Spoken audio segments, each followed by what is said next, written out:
бир иш-чара болгондо дагы бул мамлекеттик музейде өтүп аткандан кийин, башка мамлекеттен келип өткөзүп аткандан кийин, бул мамлекеттин деңгээлиндеги иш-чара болгондон кийин биздин ички мыйзамдарыбызга болгондо дагы биздин каада салтыбызга шек келбегендей биздин мыйзамдын чегинде өтүш керек болчу.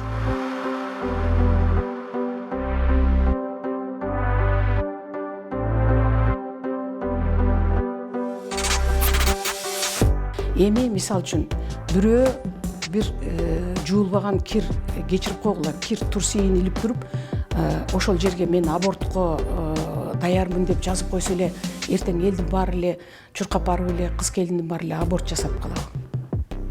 Бул деген болуп эле келген нерсе, бул үй бүлөлүк пландоо, үй бүлөнү пландоо, ошол өзүнүн чама чаркына жараша, үй бүлөлүк бюджетине жараша, ошо балдарды дагы бир туура тарбия берип, эч кимден, эч нерседен кем калтырбай, өксүтпөй өстүрөлү дегенди азыр жаштар пландап эле калган. Аны антип жазбаса деле пландап эле калган.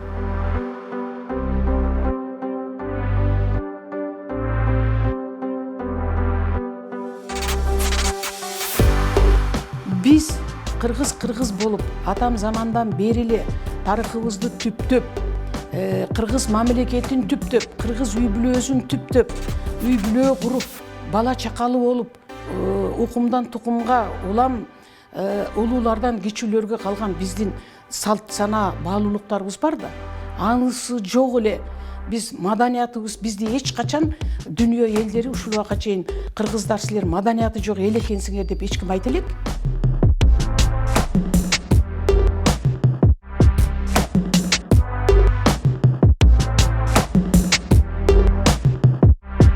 Биз ошол Орто Азия чөлкөмүндө, ошол эле эмеде өзүбүздүн ордубуз бар. Ошол эле улуттук баалуулуктардын негизинде маданият күткөн эле мамлекет, маданият күткөн эле кыз, маданият күткөн эле аял болуп, үй бүлө түптөп бала багып келе жатпайлыбы?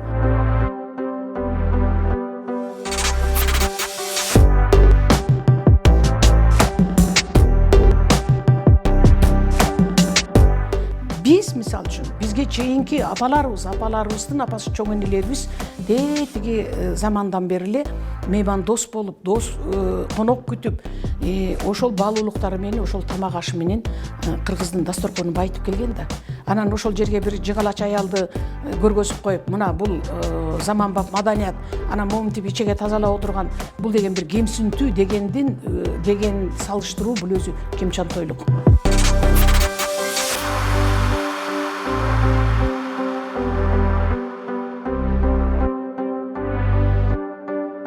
Эгерде кыргыздын ошол баалуулуктарын өзгөртүп, башка бир жактан көчүрүп келген маданиятты, салт сананы таңуулайм десе, алар терең жаңылышат.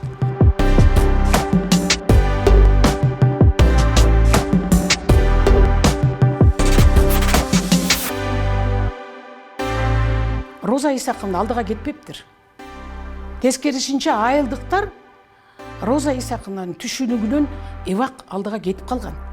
Бул эжекебиз баягы илгерки эле мен деген кичине чет элге чыгып жүрөм, чет мамлекеттин кээ бир инсандары менен сүйлөшүп жүрөм. Ошол деңгээлде мен абдан өзүм жогорку билимдүү, дүйнө таанымым дагы жогору деген эйфориядан эмдигичеңдик түшө элек экен. Ажаан аялдардай болуп, жанагы базарда отуруп алып, жер талашкан аялдардай болуп тим эле жулунуп атат. Аны менен ал эмнесин көргөздү?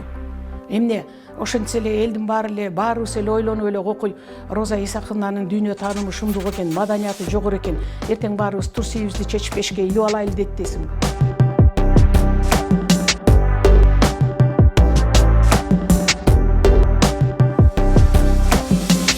Ар кандай жактоочулар дагы болуп атат.